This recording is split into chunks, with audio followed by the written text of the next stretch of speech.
Kita ke informasi lain, saudara. Sakit hati usai dipecat seorang satpam di kota Metro Lampung membobol rumah milik mantan majikannya. Dari aksinya, pelaku berhasil menggondol sejumlah uang dan beberapa barang berharga yang diperkirakan senilai 40 juta rupiah.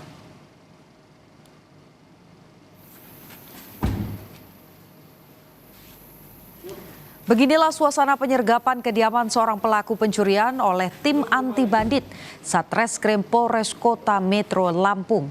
Petugas mengendap-endap guna memastikan tersangka terkepung dan tidak dapat lari. Tersangka langsung dibawa ke Mapores Kota Metro guna pemeriksaan lebih lanjut. Di hadapan penyidik, ia mengaku telah membobol sebuah rumah yang merupakan milik mantan majikannya. Residivis kasus narkotika itu menyebut aksi pencuriannya dilandasi oleh rasa sakit hati lantaran dipecat oleh korban.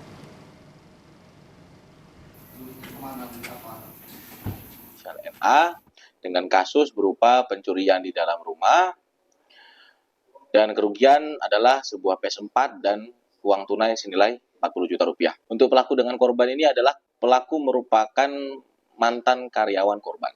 Untuk motifnya sendiri yang pertama yaitu dikarenakan yang bersangkutan pihak tersangka tidak suka karena diberhentikan, jadi ada motif dendam. Yang kedua dikarenakan faktor ekonomi.